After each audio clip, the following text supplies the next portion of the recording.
Hello, everyone. Thank you for joining. I'm sure you've been having a lovely time in this amazing 2-day workflow con that Financial Sense has put on. I do want to preface with this is streamlining your practice for efficiency. I'm not feeling that well today, but I'm here. I unfortunately I've had a kidney stone for like 2 months and I think it's acting up again. So, my apologies if I'm not like the freshest right now, but I'm going to do my best. We push through. And I'm here to share some fun stuff today. So, this presentation is geared towards, growing firms, but, even though it says it's tailored for firms from 2 to 19, if you're a solo practitioner, this can definitely apply to you too. We're going to go over a lot of amazing tidbits. Thank you guys. Everyone is so nice saying feel better. I'm so sorry, Erica, that you had to go through that. Probably, the worst pain I've ever felt in my life. And I've had 2 children. But kudos to us, right? Keep on keeping on. So I am Kelly Rohrs. I am a CPA. I'm based in Long Island, or should I say on Long Island. I have my own firm. I've been on my own now for 3.5 years. Before that, I spent a decade at a smaller firm here on Long Island. We're primarily virtual. I have some staff here in New York. I have a staff member in Wisconsin, Louisiana, and we've been able to scale our practice to over $500,000 in a short amount of time, basically starting from scratch. So you might have seen me. I was nominated or awarded top 40 under 40 by CPA Practice Advisor this year. I currently have a podcast. It's called From Zero to Millions Accounting Edition. If you haven't tuned in yet, we have amazing guests. The premise of the podcast is to share others' stories of their success and how they got there. And, it's not all about the shiny, fun things. We go through, the trials and tribulations of running a firm and scaling. I run a free mastermind right now on a monthly basis. We meet, we discuss, our highs and our lows. And in order to make it productive and not just a whining fest like a lot of some of these meetings can be, we try to keep it positive. I moderate, so we keep the direction of the mastermind, you know, towards what can we do in the future to make this better, not like, oh my gosh, I just got through 10, 15, and I want to quit. I don't want to do this anymore. I think we can set boundaries and put things in place in our practices to make it what we want it to be. And we don't need to let our practices run ourselves. So I'm going to move on here to today's agenda. So, again, we're going to talk about what you can do and implement some easy, palatable things that you can do. This isn't like implementing a new software and it's going to take months to do.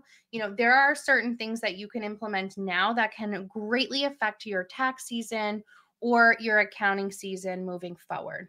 We want to talk about the impact of how you can be inefficient. I mean, I'm sure a lot of you are a part of the Facebook groups. There's a million Facebook groups out there, but if you're in any of the tax pros groups, last week, the week before, it was like doom and gloom about the deadline and how many returns people need to finish. And, these deadlines and these inefficiencies within your practice can take a toll on your mental health, your physical health, just your overall well being, and it can spill into your personal life.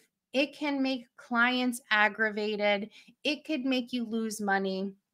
And so we're going to talk about what we can do in order to, explore different strategies and technologies that we can implement to make sure we don't fall into these bad habits. So, first and foremost, I'm going to basically give you an overview of how I run things in my practice and different things that you can explore and implement. So, if you're not using cloud-based accounting software, I think it's time to jump on the bandwagon. I know there's rumors out there that, QuickBooks Desktop is going to be going away and everybody better move to online. We need to get our clients on board with these different tools. So many people are stuck in their old ways. Oh, well, this is the way we've always done it, so we can't change. Utilizing software like QuickBooks Online or Zero can really, help the automation within your own firm, the passing back of and forth of QuickBooks or hard copy files really should be a thing of the past at this point. I know that there are some features that aren't available on QuickBooks Online that make our clients resistant to change, but there has to be some workarounds. There has to be a change to eliminate this back and forth. Then there are tools like Financial Sense and TaxDome and Keeper that can help us reel in the workflow and streamline the communication with the clients. I have been using TaxDome for 2.5 years now. It definitely changed my life for tax season. To be able to, somebody commented, need to eliminate Intuit. I am the first to say that I feel like I'm a slave to Intuit because I also use Lacert. So a lot of my money goes towards their software, especially what they did last week or in the last couple of weeks with their ads. Yeah, I'm not happy either, but I am also not ready to invest a lot of hours and time into learning a new software for tax purposes, but we'll see.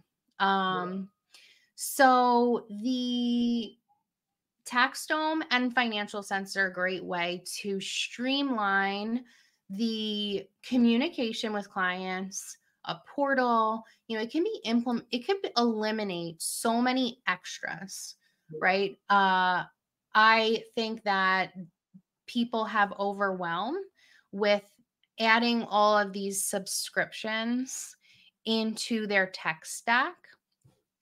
And something like Financial Sense and TaxDome can, reduce that overwhelming feeling, reduce the number of uh, softwares and subscriptions that you need to add on. So to have a central location to communicate and have it centralized so your team has access to things, to sync with other softwares, to sync with your email, it just makes it easier on the client too, because for us, it's hard to keep track of everybody's emails, and for a client as well to be able to go into one place and find most of the data, it's definitely a game changer.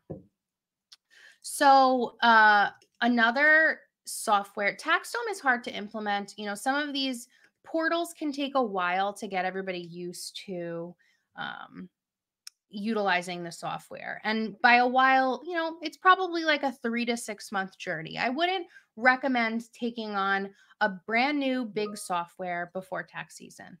I'm sorry for the dings in the background. Apparently Teams is not muting right now. So let's see. I'm going to put that on Do Not Disturb.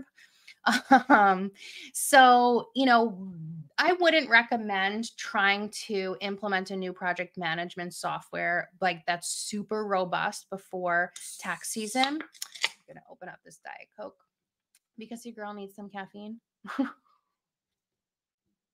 But I have to say, Keeper is one of my new favorite softwares, and it's actually pretty easy to implement and set up.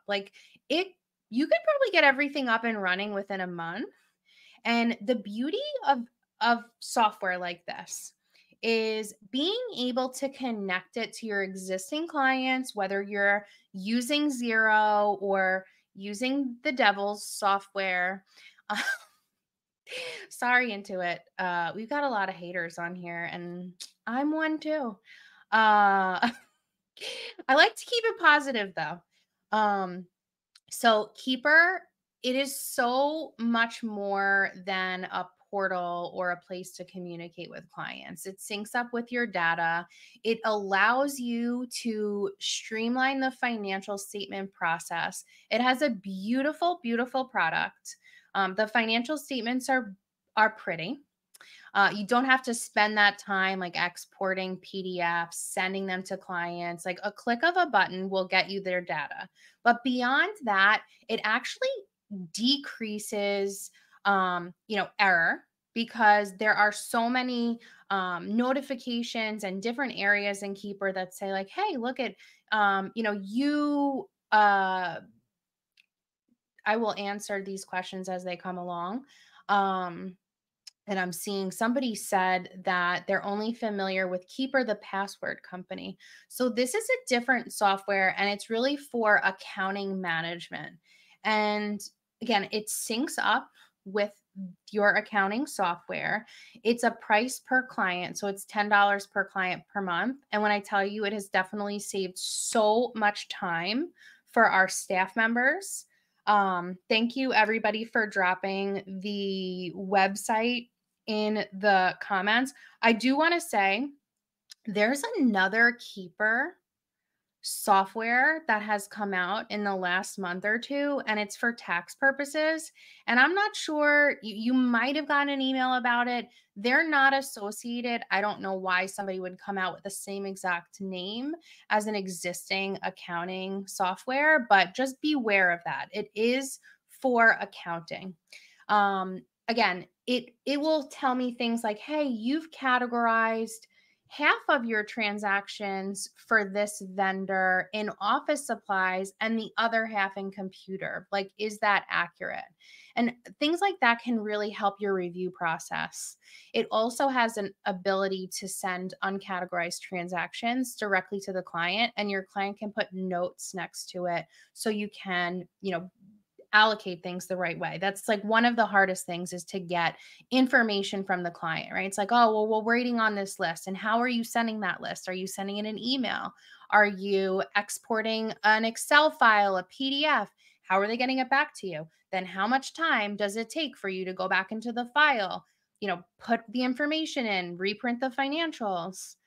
And by doing this, you're actually able to make edits in your accounting software while in the Keeper app. So it eliminates so much back and forth. It's honestly, it's been a game changer for us. So if you haven't checked it out, please do. The differences, I would love to hear other people's recommendations about, the differences between Keeper and Financial Sense. I think Keeper is a little bit more robust on the review process. It does so there are other softwares out there. If you don't want to use Keeper, you can use something like Uncat or, but this oh, someone says Financial Sense does not sync with Zero. Let's get on that, Financial Sense. Especially after the last couple of weeks, right? So just moving on from that, like talking about other tools that we can utilize, even in coordination with the accounting software, we discovered Right Tools recently. I'd say we've been using it for a good 6 months now, and it's just a little add-on on your web browser. There's a free version and a paid version. The free version does give you a lot. So if you haven't looked at it, check it out. There's a nice video by Jason Stats on it. It will absolutely save you time. I mean, I don't know about you, but I feel like every time I'm logging into one of these softwares, the buttons are changing. Like it's like I have to go through 7 screens to pull a report that I want. And on the free version of Right Tool, you can literally just put your, most frequently visited parts of the software. And if you want to look at a P&L, you click one button for a P&L. You don't have to go through all the hassle. And the you can do batch deleting. You can do so many things that can streamline the cleanup process for clients, because I know that you spend so much time trying to undo things that clients do in QuickBooks. Right Tool is like, it is a game changer. It'll save you so much time and energy. And listen, you could still charge the same fee. So someone said Right Tool slow down their computer. I'm not sure if maybe you should, if you have an IT person, yeah, maybe you should look into that, or maybe you need to update your computer. Uh, Right Tool has had updates pretty frequently, so it's possible you need to do that as well. Like once or twice, it's been eliminated and missing, and we've just had to update both. We use Chrome, we've had to update Chrome and update the Right Tool program. So, utilizing little things like this for accounting is huge. Workflow automation. So, you know, people are using Zapier is probably one of the most common tools, but now a lot of websites actually have an API integration where it's like a little code that you can copy and paste so that two softwares can communicate to each other. And for example, we have a connection between Taxdome and, or maybe Ignition. I use Ignition for billing, and my CRM system. So whenever I add somebody in Ignition, they get automatically added to my CRM tools. If your softwares are not talking to each other, no matter what you're using, you need to see what integrates, because there will be time cut off your day. And I mean, listen, we all want more time, right? There's only 24 hours in a day. So if I can gain 5 minutes a day back into my life, that's still 25 minutes a week. I could be doing a lot of time with that. I can be doing a lot of things, whether it's more work or, spending more time with my family, or, hey, maybe I want to meditate for 5 minutes a day. That's going to be beneficial for all of us. A lot of people are using for CRM like HubSpot, or I use Lead Connector, but there are so many different tools out there that can help you. Thank you, Kathy, for coming in with the suggestions. You are awesome.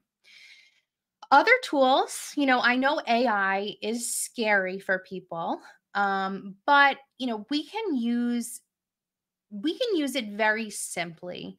And I think like the bare bones, or the most basic way that I use AI in my practice is to help me um, respond to emails. We have ChatGPT, obviously, that has a free version, it has a paid version. There's Claude, which is really great. And now they've come out with, different sort of more pinpointed GPT softwares, right? So I also use CPA Pilot, which is a tax GPT. And it's actually synced up with IRS regulations and a few states. Now you can't, 100% trust any of these AI tools, because sometimes, just like anything, nothing, but any situation in tax and accounting, most of them are not black and white. There are other outside things that you may not include in the question that you ask that could affect your answer. But I have many examples of, here, this is what the client emailed me. How can I respond? And you can ask it to respond 3 different ways. You can ask it for details. I mean, it has cut out so much time for me. Even putting together presentations, right? There is an amazing tool. What is it called? Damn. I can't think of it. But I use it's called Beautiful AI. I knew it was on the tip of my tongue. If you are giving presentations, whether it's to your clients or to your local chamber of commerce, or maybe me giving a presentation to all of you today, guess what? I had the use of AI to help me put it together. Now, I have the content, I have the outline, I know what I want to talk about. I've actually given several presentations that go into, how I streamlined my practice. So I had an outline, but Financial Sense had a certain criteria that they wanted to fit, and this was only a half-hour program. So, I wanted to make sure that it fit within what I needed. And Beautiful AI is an amazing, amazing tool. Check it out. You could do a free trial for a short period of time. So let's move on to boundaries because, again, we actually are going through this. I'm doing okay, but we only have about 10 minutes left. So I want to get as much in as we can. And just a heads up, there are some templates that I included that you can download that can help you with boundaries and communication. So, one of the things that I wanted to implement in my first season was a very clear instruction, kind of like client manual on what our processes and procedures and expectations look like. And I actually send this to any potential client and I redo it every year for any changes. And you can see it. I have two versions of most of the documents that I uploaded. They are what I use within my firm. And then they are templates that you can use to customize your firm. Like, I am a big believer that if we all set boundaries like this, it's going to help the profession in general. It'll help your clients to know like what to expect when they move on to another firm. So, agreements, scope agreements.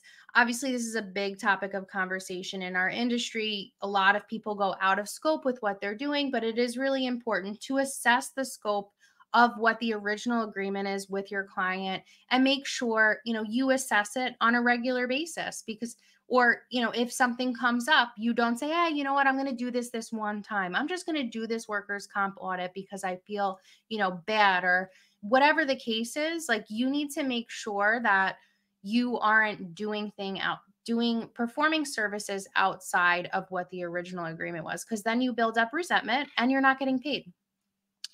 Boundaries. So, you'll see in my taxpayer instructions for clients that I need my data by this day. I'm going to send out all of my engagement letters on February 1st with payment, and I collect payment up front.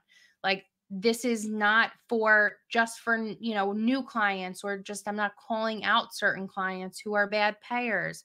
No, everybody in my firm pays for their service up front, and that's our policy. Clear communication expectations.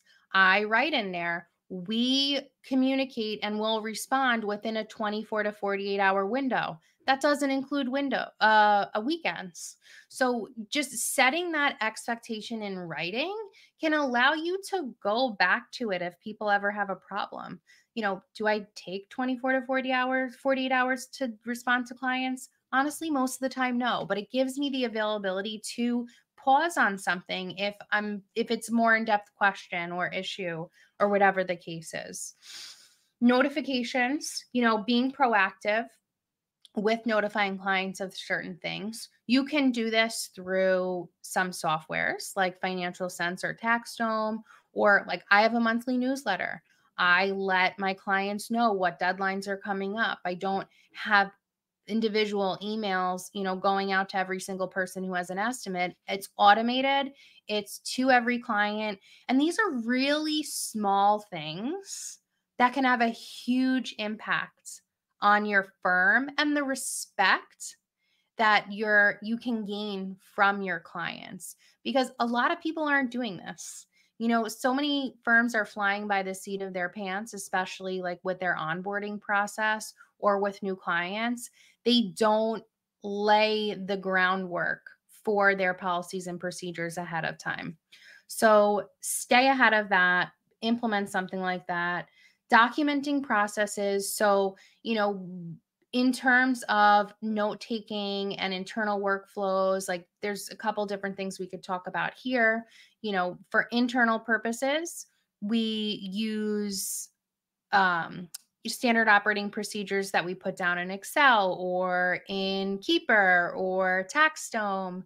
But I also love putting together a Loom video, not Zoom.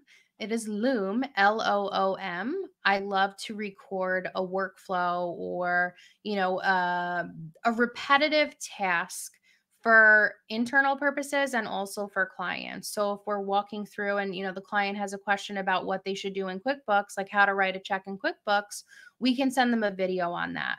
Or I actually recorded myself doing the beneficial ownership information reporting.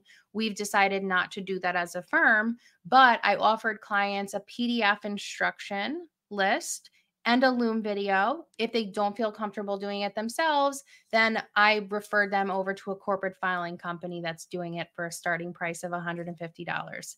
I don't want to do it, so this is what I'm choosing to do, but I'm making it very clear. I've been telling my clients for over 12 months that this is happening.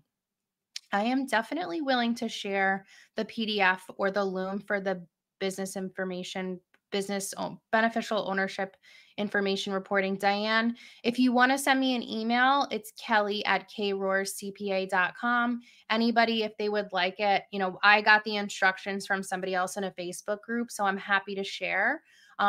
Another thing that I use in coordination with Loom is called Blur Screen. Blur Screen is a program that allows you to blur out personal information. So I use it for the boundaries template is in the files here under resources.